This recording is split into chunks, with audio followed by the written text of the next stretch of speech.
नमस्ते, स्वागत है आपका इस वीडियो में। आज है आपका 28th ऑफ जुलाई। सो आज का जो इम्पोर्टेंट न्यूज़ है वो हम कवर करेंगे। उसी के साथ-साथ अगर आप मेरे चैनल पे नए हैं तो लाइक, शेयर, सब्सक्राइब ज़रूर कर दीजिएगा। कोई भी क्वेश्चन, क्वेरी कमेंट सेक्शन में मुझे बता सकते हैं। एंड आप लाइक कर दीजिए और हमारे टेलीग्राम ग्रुप को आप डेफिनेटली जॉइन कर सकते हैं। सो चलिए देखते हैं नया-नया न्यूज़ क्या है हमारे पास। Large companies ramp up CXO search amid macro woes, traders rule over bullish Nifty futures, ECB hikes rates for the ninth time to combat inflation. तो अगर आपको पता नहीं कि भाई अभी यूके में आपका बहुत बुरी तरीके से जो है आपका इन्फ्लेशन हो रहा है, नियर अबाउट इंडिया के रेट में आपका इन्फ्लेशन यूके में हो रहा है, विच इज़ abnormal। क्योंकि जो आपका डेवलप्ड नेशंस है यानी यूके, यूएस, कनाडा, ये सारे जिसको हम कहते हैं डेवलप्ड नेशन, वहाँ पे इन्फ्लेशन जो है मतलब जो इकोनॉमिक ग्रोथ है वो उतना नहीं होता, इन्फ्लेशन भी लिमिटेड होता है। बट अगर आपका थर्ड वर्ल्ड कंट्री है जैसे कि इंडिया डेवलपिंग कंट्री, यानी इंडिया जो है डेवलपिंग कंट्री है, वहाँ पे आपका इन्फ्लेशन बहुत ज़्यादा है, ग्रोथ भी बहुत ज़्यादा है। 7% आपका जीडीपी अगर ग्रोथ करता है तो अगर आपका 8% 9% अगर इन्फ्लेशन है, so that is perfectly fine, because आपका जो इनकम है वो भी ग्रो कर रहा है एंड इन्फ्लेशन भी जो है that is on at par. तो अगर आपका 10,000 रुपये सैलरी था, अगले साल वो अगर 10% ग्रोथ होता है तो फॉर एग्जांपल 11,000 12,000 रुपये आप कमा रहे हो, तो आपका जो इनकम है, इनकम के साथ से इन्फ्लेशन जो है वो आपके साइड साइड चल रहा है, तो आपको ज़्यादा उतना फर्क नहीं पड़ता है। आपका जो परचेजिंग कैपेसिटी है that is at par. But अगर आपका इनकम जो है अगर 10,000 रुपये था, ठीक है, अभी वो 10,500 हो गया या 10,000 रुपये, 10,010 रुपये हो गया, और आपका जो इन्फ्लेशन है वहाँ पे अगर वो बहुत ज़्यादा 7% 8% बढ़ता है, तो फिर आपका परचेजिंग कैपेसिटी कम हो जाता है। तक जो जीडीपी है वो ग्रो कम हो जाता है, और जीडीपी जब आपका कम हो जाता है तो आपका क्वालिटी ऑफ लाइफ जिसको हम कहते हैं, the quality of the citizen, the quality of the country, the quality of life goes down. So that is primarily what is happening in specially in America. और वहाँ पे आपका जो अभी रेट हाइक किया है ईसीबी जो है वो भी रेट हाइक कर रहा है। So something which is working there. So यहाँ पे swift system tailor to push repeat rate. तो अगर आपको पता नहीं, स्विफ्ट जो है आपका इंटरनेशनल में अगर आप कोई भी परचेज करना चाहते हैं, किसी को पैसा भेजना चाहते हैं, तो आप स्विफ्ट के माध्यम से पैसा भेजते हैं। जैसे आप बैंक टू बैंक जब एनईएफटी करते हैं तो वहाँ पे आपको आईएफएससी कोड मांगता है, तो उसी तरीके से स्विफ्ट भी जो है आपका इस तरीके से काम करता है जब आप ग्लोबली इसको काम करते हैं। पर ये प्राइमरली आपका यूज़ किया गया है डॉलर को पुश करने के लिए, और यहाँ पे अभी रुपी को पुश करने के लिए आपका स्विफ्ट को थोड़ा सा चेंज करने की बातचीत चल रही है। और यहाँ पे डेफिनेटली हमारा जो टेक्नोलॉजी है यूपीआई, उसको भी थोड़ा सा इंटीग्रेट करने की बात की जाएगी। And yes, the technology will be push to the other countries as well. तो something which is very very exciting. And हमें देखना पड़ेगा कि जो कर्नाटका है which is one of the vibrant states of the country, तो वहाँ पे डीके जो है ना, डीके शिव कुमार जो है वो कह रहे हैं कि मतलब एक सुनने को मिला है, no funds remarks draws citizen ire. तो यहाँ पे उन्होंने बताया कि हमारे पास पैसा नहीं है, और यहाँ पे कंट्री का कंपनी नहीं बोल, मतलब जो हमारा स्टेट है वहाँ पे जो डेवलपमेंट करने के लिए जो पैसा चाहिए था वो पैसा हमारे पास नहीं है।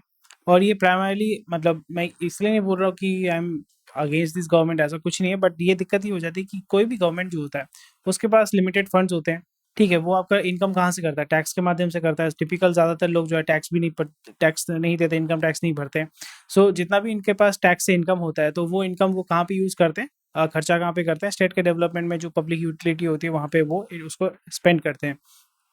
और आपको सिर्फ मेंटेनेंस नहीं, आपको डेवलपमेंट भी करना पड़ेगा अगर आप अपना क्वालिटी ऑफ लाइफ या क्वालिटी ऑफ स्टेट को अगर इम्प्रूव करना चाहते हैं।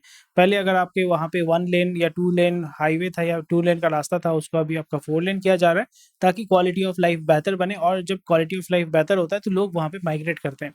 इसलिए अमेरिका या जितने भी गोरे कंट्रीज़ हैं जिसको हम कहते हैं डेवलप कंट्रीज़, वहाँ पे लोग इंडिया से माइग्रेट क्यों करते हैं? क्योंकि यहाँ पे जो हमारा इंफ्रास्ट्रक्चर है, जो भी फैसिलिटी है, वो फैसिलिटी वहाँ पे बेटर आपको मिलता है। वहाँ पे आपका इनकम भी ज़्यादा होता है, एक्सपेंसेस भी ज़्यादा हो, इसलिए आप देखोगे यहाँ से सोचिए कि दिल्ली में कोई बंदा बैठा हुआ है, वो आपका 80,000 रुपये कमा रहा है, वो आपका 60,000 रुपये उसका खर्चा हो जाता है, 20,000 रुपये उसका मोटा मोटा सेविंग्स होता है। वो बंदा यहाँ पे 20,000 रुपीज़ सेव कर रहा है। वो बंदा फिर अगर चला जाता है, फॉर एग्जांपल दुबई चला जाता है, ठीक है, दुबई चला जाता है, वहाँ पे उसको सैलरी में भी उसको मिल रहा है 2 लाख रुपए, उसका खर्चा हो रहा है 1,80,000 रुपये। फॉर एग्जांपल मैं बात कर रहा हूँ, 2 लाख रुपये उसका खर्चा है, बट 1,80,000 रुपये, 2 लाख रुपये इनकम है, 1,80,000 रुपये उसका खर्चा है, और फिर वहाँ पे 20,000 रुपये वो सेव कर रहे हैं। यहाँ पे अगर मैं आपको मतलब जस्ट फैक्ट्स में आपको अगर बताता हूँ, तो फिर आपको लगेगा कि भाई डिफरेंस क्या है, मतलब डिफरेंस क्या है? तो फिर आप बोलोगे कि यहाँ पे भी दिल्ली में भी रह के वो 20,000 रुपीज़ सेव कर रहा था, दुबई में रह के भी वो 20,000 रुपीज़ सेव कर रहा है, तो उसमें डिफरेंस क्या हो जाता है? सो आपको ये समझना पड़ेगा कि मुझे इमीडिएट टर्म में फ़ायदा ये हो रहा है कि मेरा जो क्वालिटी ऑफ लाइफ़ है, मेरा quality of life is much better. जैसे यहाँ पे अगर आप इंडिया में रहते हैं या कहीं पे भी रहते हैं, दुबई में, मतलब दुबई नहीं, आपका इंडिया में कहीं पे भी अगर आप रहते हैं, वहाँ पे अगर आपका जेब काट लेते हैं या आपको पीटा जाता है या अगर आपको पुलिस आके पीटता है या आपके अगेंस्ट में कोई क्राइम होता है, तो फिर उसका जो फॉर एग्ज़ाम्पल आपके घर वालों के साथ 302 का एक केस हो जाता है। 302 का केस मतलब आपके घर में किसी का मर्डर हो जाता है। अभी अगर वहाँ पे पॉलिटिकल मर्डर है तो वो केस टिपिकली आपको क्या लगता है जल्दी सॉल्व होगा या नहीं होगा? तो मीडियन अगर मैं इसको चैट जीपीटी को पूछता हूँ, सो यहाँ पे अगर मैंने इसको पूछा कि average time taken for a murder case in India, तो उसने मेरे को क्या बताया, चलिए देख लेते हैं। The average time for the completion of a murder case can vary significantly depending on several factors such as complexity of the case, efficiency of the legal system, and the availability of evidence फलाना ढिमकाना. So near about it can take several years. बहुत जगह पे 20-30 साल आपका चल सकता है। और वही चीज़ मैं अगर पूछता हूँ कि यूएई में कितना टाइम लगेगा, सो यहाँ पे आपको बताया गया है कि यूएई का legal system follow the civil law framework and including अच्छा well defined legal process, influence number of witnesses, ठीक है, workload of the court and appeals retrials in the court. तो यहाँ पे several months to a few years, और यहाँ पे straightforward आपको बता दिया कि it can tail several years. So आप समझ रहे हैं ना, मैं आपको समझाने की कोशिश क्या कर रहा हूँ। So again this is what happens. मैं आपको एक मोटा चीज बोल रहा हूँ, it is not typically directly related to what is happening है, बट आपको ये समझना पड़ेगा, तभी आप डिसाइड कर पाओगे कि whether it is worth investing in that country, whether it is worth investing in that infrastructure और कम्युनिटी जहाँ पे मैं अब मतलब पूरा नहीं है, आप इसको और 2-3 मिनट आगे स्किप करके आप देख सकते हैं अगर आपको इंटरेस्ट नहीं है मैं जो बोल रहा हूँ। सो यहाँ पे इमीडिएटली आपको दिख रहा होगा कि भाई पैसा तो ज़्यादा वो सेव नहीं कर रहा है, पर उसका quality of life is much better, उसको फैसिलिटी उसको ज़्यादा मिल रही है, उसको जो सुविधा है मतलब quality of life is much better. इसलिए बोलते हैं ना, कहाँ रहता है भाई, मैं तो दुबई में रहता हूँ। तो एक वो हो जाता है कि आप स्वैग मारते हो, तो ठीक है, कोई बड़ी बात नहीं है। पर यही चीज़ अगर हम लॉन्ग टर्म में देखें, अगर मैं लॉन्ग टर्म में देखता हूँ, लॉन्ग टर्म में जो एक्सपेंसेस है डेफिनेटली यहाँ पे अगर आप 80,000 रुपये कमा रहे हैं और 80,000 में अगर आप 20,000 रुपये सेव कर रहे हैं, सो नियर अबाउट 20% टू 23% आप जो है सेव कर रहे हो अपने सैलरी का। और वही चीज़ अगर हम देखें और 2 लाख में से आप 20,000 रुपये सेव कर रहे हैं, सॉरी माय बैड, 8,000 हो गया, 8,020, हाँ 20%, और यहाँ पे कितना आप सेव कर रहे हैं, नियर अबाउट 10%। सो आपका जो सेविंग्स रेट है वो आपका बहुत कम है। इसलिए आप देखोगे, मैं आपको एक बहुत ही पैराडॉक्स दूंगा, आपको लग रहा होगा कि भाई नहीं दुबई में रहना बहुत अच्छा है, बट मैं आपको अभी थोड़ा सा ट्विस्ट देने वाला हूँ। यहाँ पे जैसे आप 2 लाख रुपए कमा रहे हो या 80,000 रुपए कमा रहे हो, वहाँ पे आप सेविंग कर रहे हो 20,000 रुपए का, near about 23 to I think 25%, if I am not wrong, 25% आप जो है यहाँ पे अपना सैलरी का सेविंग्स कर रहे हो। उसी जगह पे आपका 2 लाख रुपए सैलरी है, उसमें से आप 20,000 रुपए सेव करो, यानी आप 10% जो है अपना सैलरी को सेव कर रहे हो। So over a period of time आप जो सेविंग्स है, सेविंग्स का रेट सबसे ज़्यादा कहाँ पे है? अगर आप दिल्ली में रहते हैं, आपका सेविंग्स का रेट इज मच हाइयर। तो इसलिए अगर आप बूढ़े बूढ़े हो जाते हैं, आपके लेटर स्टेज में जब आपका इनकम कैपेसिटी कम हो जाता है, तो फिर आपका सेविंग्स जो है वो आपको बाद में बचाता है, क्योंकि आपने यहाँ पे 25% सेव करके अपना जो है बिल्डअप किया था, कैश बिल्डअप किया था या कैपिटल बिल्डअप किया था या सेविंग्स आपने बिल्डअप किया था। तो लेटर स्टेज में जब आपका इनकम कैपेसिटी कम हो जाता है, तो फिर आप एंजॉय कर पाते हैं। इसलिए आप देखोगे बहुत लोग जो बाहर जाते हैं वापस यहाँ पे इंडिया का बोलते हैं कि भाई पैसा हमने बाहर कमा लिया, इंडिया में आके वो खर्चा करना है। पर यहाँ पे अगर मैं दुबई में रहूँ तो फिर मेरा 10% सेविंग्स है, तो कंपेरेटिवली मेरा सेविंग्स ज़्यादा होगा या कम होगा? डेफिनेटली मेरा कम होगा।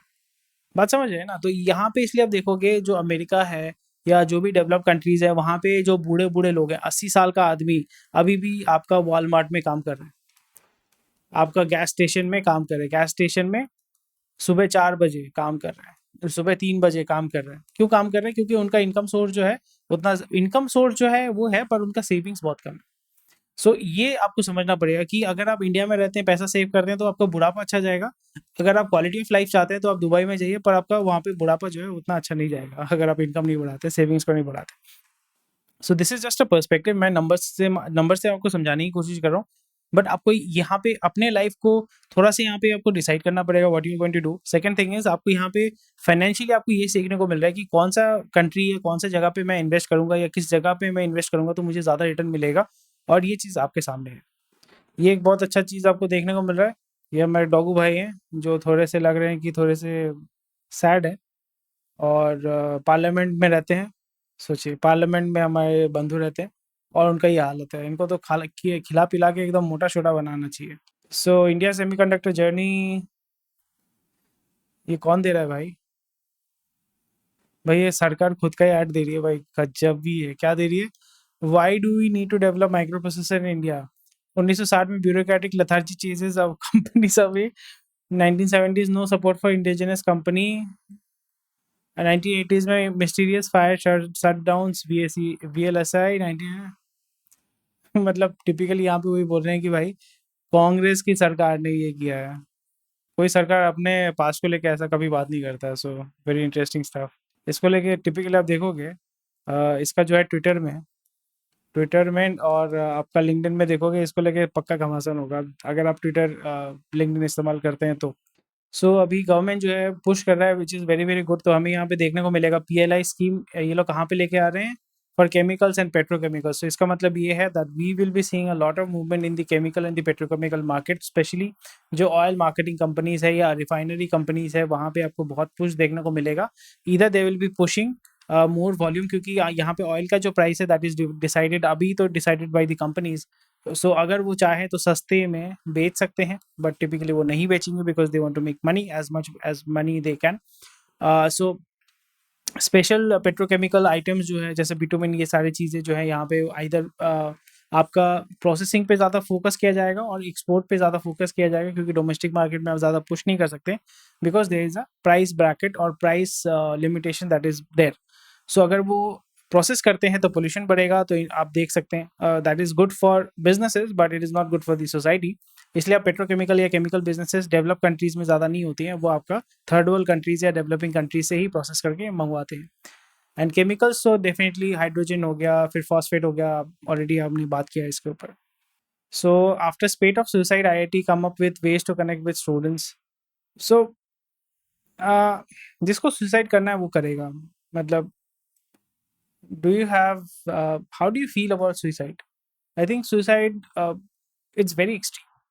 मतलब मेरे को ये लगता है कि अगर आप सुसाइड करने के बारे में सोच रहे हो, if you are willing to go that extreme, तो आपके पास जो प्रॉब्लम है ना, अनलेस एंड अनटिल इट्स, मतलब ऐसा प्रॉब्लम नहीं है जो आप क्योर नहीं कर सकते। फॉर एग्जांपल आपको ऐसा डिजीज हुआ है जिसका कोई क्योर नहीं है, that is something very separate, मैं उसके बारे में बात नहीं कर रहा हूँ।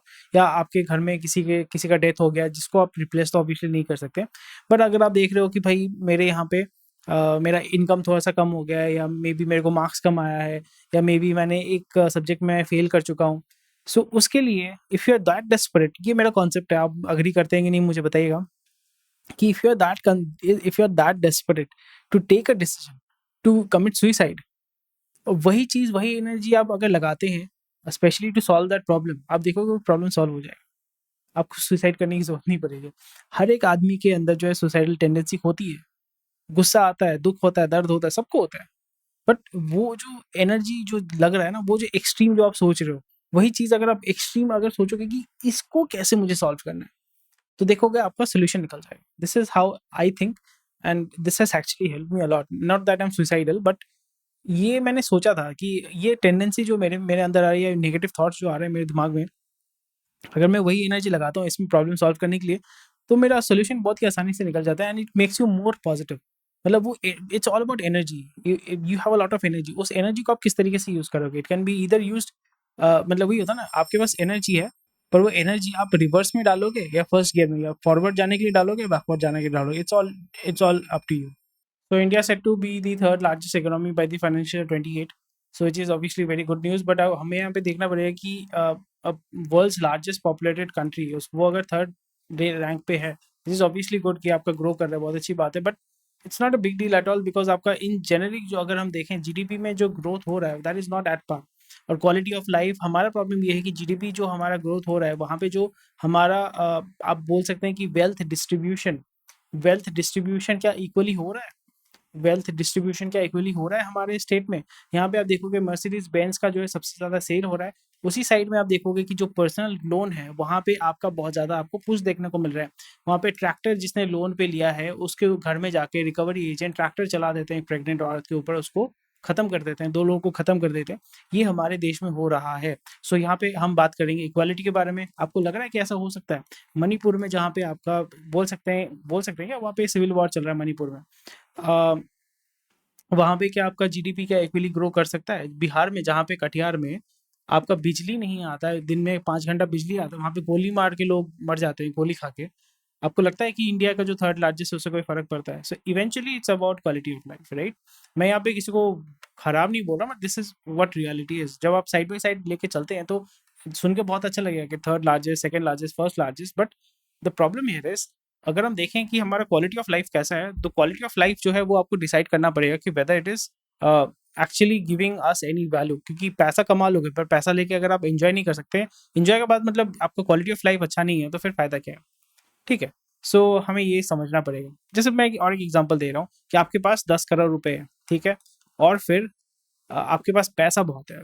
पैसा तो बहुत है ना, पर आप अगर बीमार होते हैं, आपके 100 किलोमीटर रेडियस में अगर कोई हॉस्पिटल नहीं है, तो आप क्या बोलोगे? So then you will move. Move where? Dubai. ठीक है। So this is what it is. So again it's very good that India is set to be the third largest economy. यहाँ पे आपको ये देखना पड़ेगा कि कैसे मैं ये 10 करोड़ जो है ये कमा सकता हूँ और दुबई जैसा लाइफस्टाइल में जी सकता हूँ, और वहाँ पे 20% या 30% जो है मैं सेविंग्स भी कर सकता हूँ। ये आपका टारगेट होना पड़ेगा, जिसको हम कहते हैं बेस्ट ऑफ बोथ, नहीं, best of all world, best of both all world something ऐसे कुछ होगा। That's about it. So again यहाँ पे डिटेल्स उन्होंने बताया है, फलाना ढिमकाना। India, the GDP size of major Indian states in 2027 will be more than that of some Asian and European countries like Vietnam, Norway and so on. And the biggest state और most popular state in India कौन सा है, मुझे comment section में बताइएगा। अगर आपको नहीं पता है, यहाँ पे आंसर दिया हुआ है। 2 स्टेट में से एक है उत्तर प्रदेश, महाराष्ट्र। आप बताइए किसका होगा? मैंने ये 3-4 महीने पहले बता दिया था कि Air Asia India now can operate under Air India Express brand. So सबको जो है कंसोलिडेट कर दिया जाएगा, कंसोलिडेट करना शुरू हो जाएगा, और एयर एशिया वाले जो बंदे हैं वो निकल जाएंगे, जो उसका प्रमोटर है वो पैसा लेके एग्जिट लेके निकल जाएगा। विस्तारा जो है, विस्तारा थोड़ा सा प्रीमियम, आपको समझना पड़ेगा। एयर इंडिया एक्सप्रेस में जो है यहाँ पे फिर आपको देखने को मिलेगा ये होगा सस्ता, इधर हाँ यही होगा सस्ता, और विस्तारा जो जो होगा वो थोड़ा सा प्रीमियम होगा, समझे? बोलते हैं ना प्रीमियम एक्सेल समथिंग ऐसा कुछ जो होता है, ये सस्ता, ये प्रीमियम। और एयर इंडिया टिपिकली हमारा मूव करेगा इंटरनेशनल जो भी रूट्स होते हैं वहाँ पे ज़्यादा वो ऑपरेट करेगा। And that is what I see. उनका जो प्लान लग रहा है मेरे को लगता है इसी तरीके से वो लोग ऑपरेट करेंगे। आपको क्या लगता है मुझे कमेंट सेक्शन में डेफिनेटली बताइएगा। Parle remains unbeaten as India top FMCG brand. तो यहाँ पे एफएमसीजी ब्रांड कौन कौन से हैं? पार्ले है, आईटीसी है, अमूल है, ब्रिटानिया है। तो इसमें जो है Parle products are doing really really well. And Vodafone को तो भाई चांस ही चांस मिल रहा है, उनको मिल रहा है चांस कि वो अपना जो Q1 क्वार्टर वन का जो लाइसेंस और स्पेक्ट्रम फीस है वो बाद में देंगे। After a point of time I am just waiting कब ये डिफॉल्ट करेगा। सो या Airtel Africa business post 151 million loss in quarter one. Cipla के तो बल्ले बल्ले है भाई, 10% उसने ग्रोथ मारा हुआ है, which is very very good. 35% वहाँ पे एक्सपेक्टेशन है यहाँ पे। सो क्यों हो रहा है वो हमें देखना पड़ेगा, क्योंकि उसने अच्छा रिजल्ट दिया है। एंड सस्टेन अच्छा टैक्स, EBITDA जो है आपका बहुत अच्छा है। Cipla shares have gain this. हाँ, बट हमें ये देखना पड़ेगा what is the main driver, क्योंकि हम जब फंडामेंटली उसको देखेंगे ना तो वहाँ पे देखना पड़ेगा वो क्या ड्राइव कर रहा है। Is it the local domestic production, US में सर्टिफिकेशन मिल रहा है, क्या उन्होंने परचेज किया है नए पैटेंट को, प्रोडक्शन रैंप अप किया है, एपीआई मैन्युफैक्चरिंग कर रहे हैं, वो हमें देखना पड़ेगा कि किस लिए हो रहा है। ओवरऑल अगर हम देखें 10% it's quite huge jump for a big company like Cipla. So थोड़ा सा रिसर्च करके ड्यू डिलिजेंस करके काम करना पड़ेगा। रूपी राइजेस टू 81.92, तो 82 के नीचे है, which is very good sign. अभी कोशिश करना पड़ेगा कैसे 80 के नीचे हम अगर मूव कर पाते हैं। सो जो परचेज करते हैं, हमारा जो ऑयल परचेज होता है वो थोड़ा सा सस्ता होगा, और हमारे आईटी कंपनीज का थोड़ा जो इनकम है वो थोड़ा सा हिट करेगा। और हमारे डंजो भाई का तो हालत ख़राब है। Most probably will see that Dunzo जो है वो कंप्लीटली बैंकरप्ट होगा, and Reliance will take over. जो होता है ना, रिलायंस उसको परचेज करके, मिल्क बास्केट को जैसे आई थिंक रिलायंस ने परचेज किया, तो वैसे परचेज करके कंसोलिडेट कर देंगे किसके साथ? जियो मार्ट के साथ। जियो मार्ट के साथ आपका उसको कंसोलिडेट कर देंगे। Credit a better bet for fintech sign expansion, already इसके बारे में हमने बहुत बात किया है। दहिया कौन है? आपका पॉलिसी बाजार का फाउंडर। इन्फो एज जो है आपका कम पोर्टफोलियो कंपनी 4B नेटवर्क्स के अगेंस्ट में लीगल कर 4B जो है आपका हाउसिंग का है ना, हाउसिंग वाला बंदा जो है, हाउसिंग वाला बंदा बीच में तो बहुत मतलब वो कंट्रोवर्सी में आया था, उसके अगेंस्ट में केस चल रहा है। बट वही है ना कि अपना देश में इतना केस चलता रहता है कि कुछ होने वाला है नहीं। So anyway, thank you for watching this video. कोई भी क्वेश्चन क्वेरी कमेंट सेक्शन में बता सकते हैं। टेक केयर, बाय बाय, जय हिंद। कल मिलते हैं आपके साथ और फर्दर बातचीत करेंगे। बाय।